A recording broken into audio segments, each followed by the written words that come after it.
Buenas noches, mi nombre es Eduardo de Santiago González, pertenezco al grupo 016 de Prepa en línea C. Vengo a presentarles mi proyecto integrador del módulo 15, Agente Verde.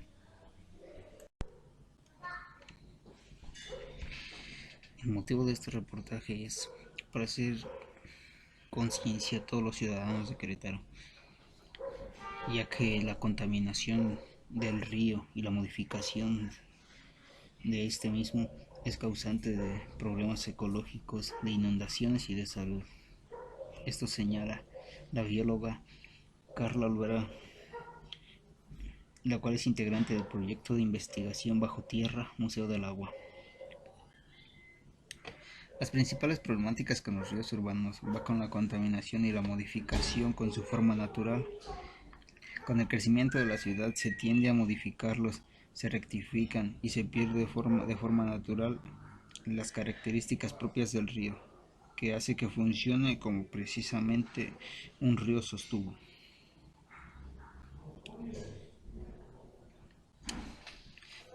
Se sabe que actualmente el río de Querétaro, así como el río de Jurica y el Pueblito, reciben descargas del sector industrial y agropecuario, e incluso hasta de vivienda, lo cual llega a afectar el ecosistema y por ende a toda la población.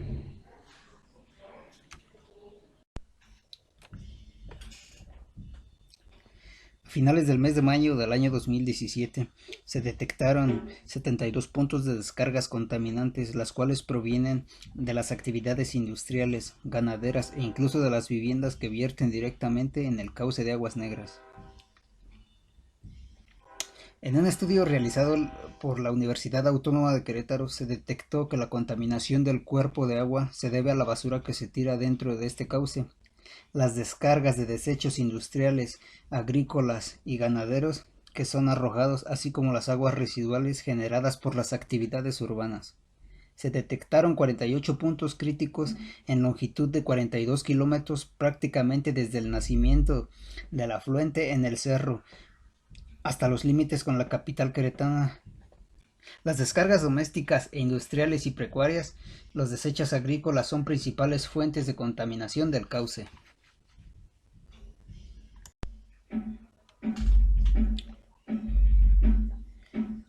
Los riesgos a la salud en caso de estar en contacto con el agua van desde problemas gastrointestinales, infecciones en la piel y los ojos, enfermedades respiratorias e infecciosas como hepatitis, además de todas aquellas ocasionadas por el contacto directo con la materia orgánica en descomposición.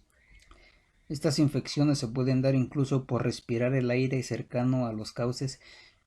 El agua se evapora y en las gotas de agua van sedimentos orgánicos. El aire se arrastra y respiran, se comen, se depositan en los alimentos. Por eso cuando hay poca humedad y mucho viento empiezan los problemas infecciosos, porque se entra en contacto con todo el excremento que se sacó y que es arrastrado por el viento. Se exige que los desarrolladores de vivienda, como marca la ley, construyan las plantas tratadoras de agua. Denunció que no todos los fraccionamientos lo hacen, a pesar de que es un requisito de ley para la autorización de sus proyectos. Todo lo que se encuentra en los ríos pudiera estar generando una reacción, una descomposición y empiezan a brotar todos los gases generados y salen burbujas, abundó. Recordó que cuando el río se seca, los grupos ambientalistas han podido documentar la muerte de tortugas, pues solo se encuentran los caparazones en los hechos secos. El lirio prolifera mucho cuando hay materiales pesados, es una señal que hay mucha contaminación en el agua. Al tiempo que se explica que más que construir una planta grande de tratamiento de aguas, se deben de construir cada cierta distancia pequeñas instalaciones. Agregó que es más costoso que se deje contaminar el río a que se filtre el agua contaminada.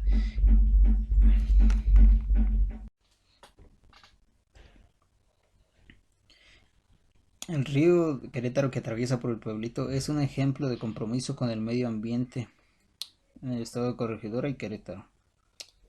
además de ser un espacio de equilibrio ecológico gracias a los trabajos de saneamiento que se comenzaron desde el año 2011, el río El Pueblito es hogar de especies como el cangrejo de Barrancas y la tortuga casquito que están en recuperación, y gracias a los esfuerzos de reforestar que se están viniendo realizando, la vegetación de la ribera ha comenzado a ser atractiva porque regresa otro tipo de fauna como la zorra gris, el cacomistle, mapaches, para especies como la mariposa monarca. Sabíamos que con un agua que cumpliera con las condiciones físico-químicas y bacteriológicas, pero también biológicas,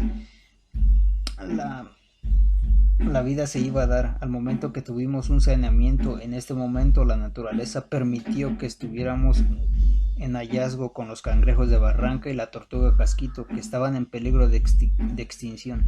En este momento se llamó a Semarnat para que dieran fe de este hallazgo, explicó José Enrique Garza, jefe del Departamento de Conservación del Río Querétaro. De acuerdo con los resultados del informe de prácticas de campo llevadas a cabo en la localidad del Pueblito, realizado por la Facultad de Ciencias de la UNAM en el año 2012, se estimó una población de 959 cangrejos, y de los 192 individuos muestrados, el 22% fueron hembras. Lamentablemente alguien introdujo especies que no son de este espacio, como es la lobina, algunos tipos de carpas que son depredadoras, que empezaron a acabar con la fauna de peces endémicos, pero con el saneamiento y por el equilibrio ecológico alcanzado, esto se frenó. Hoy conviven lobinas con otros peces porque hay un equilibrio que les permite tener comida para todos.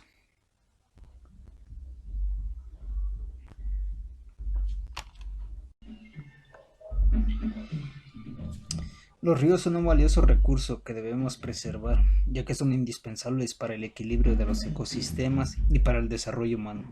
Por este motivo, hablaremos sobre cómo evitar la contaminación de los ríos. Lo primero que debemos hacer es reducir el consumo de plásticos. Si alguna vez te has preguntado cómo evitar la contaminación del agua de los ríos, la respuesta más sencilla es disminuir el consumo de plásticos de un solo uso. Lo cierto es que cada vez hay más plásticos en los ríos, ya sea en las costas, flotando sobre la superficie e incluso en un lecho del río, como lo sabemos. Los plásticos tardan cientos y cientos de años en degradarse y se descomponen en forma de microplásticos que contaminan infinidad de litros de agua. Algunos animales acuáticos lo confunden con alimento. Por ello, reducir el consumo de plásticos ayudará notablemente a evitar la contaminación de los ríos. Sabemos que podemos usar bolsas de tela, envases biodegradables o de otros materiales como el vidrio o el metal. Si no existe otra alternativa para el uso que necesitas darle, es preferible elegir aquellos plásticos que se puedan reutilizar o reciclar y no sirvan solamente para darle un solo uso. Cuando la vida útil de estos plásticos llegue a su fin, asegúrate de darle una correcta disposición final.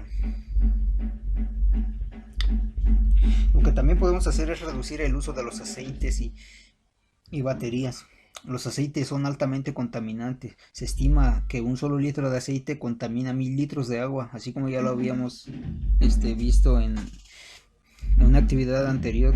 Esto ya lo sabemos, que un solo litro de aceite puede contaminar hasta 1000 litros de agua.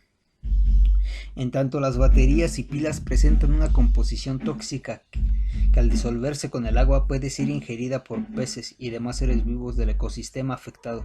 El uso de estos elementos y su mala disposición final contaminan los ríos y a consecuencia afecta a la biodiversidad acuática, afecta a la cadena alimenticia. Estos contaminantes pueden llegarnos a través de la comida. Si consumimos peces de dicho entorno contaminado, por lo tanto, disminuir el uso de aceites y baterías constituye una buena iniciativa para reducir la contaminación de los ríos. Otro punto es que debemos reducir el uso químico en los hogares. Los productos de limpieza se emplean diluidos en agua. Al finalizar su uso son desechados, culminados finalmente en los ríos. Los lugares en los que se realizan muy buenos procesos de tratamiento de de aguas, pero todavía no es lo mismo o lo más habitual. Muchos de estos productos, como detergentes y blanqueadores, presentan en su composición de químicos que son sumamente tóxicos para la vida acuática. Ante esto, es urgente reducir el uso de estos químicos si queremos conservar los ríos y la biodiversidad.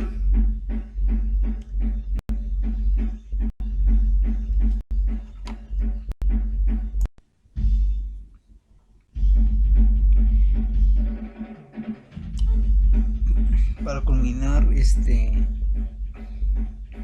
lo que debemos hacer para evitar la contaminación del agua. En lo personal, yo creo que consumir alimentos provenientes de la agricultura ecológica es una buena opción. Será mejor que aumente el consumo de los alimentos provenientes de la agricultura ecológica.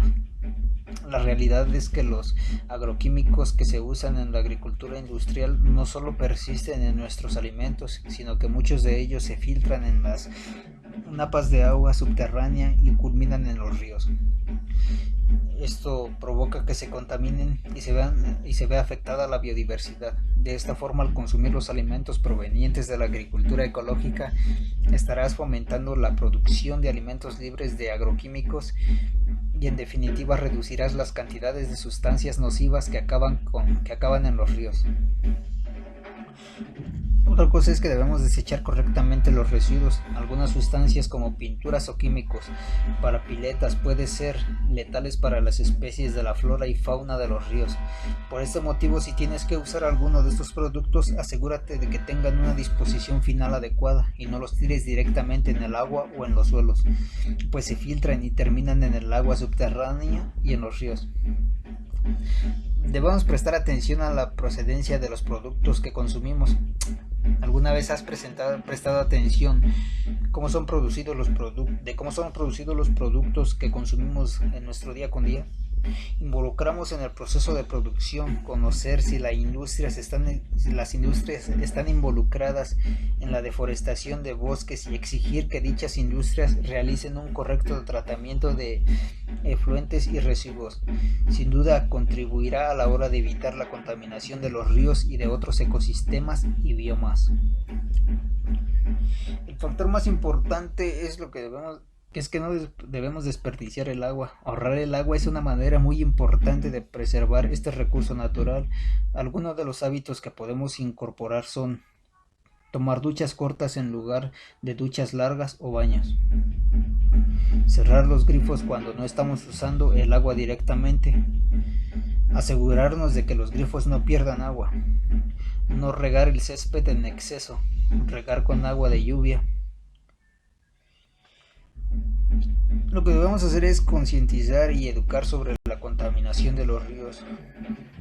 Para finalizar con los consejos e indicar posibles soluciones para la contaminación de los ríos, es importante que tomemos conciencia sobre lo importantes que son los ríos para el desarrollo de nuestras actividades y para el correcto funcionamiento de los ecosistemas. Precisamente, la educación es una gran herramienta para concientizar al público en general y enseñar qué acciones podemos llevar a cabo para preservar los ríos y también los recursos naturales.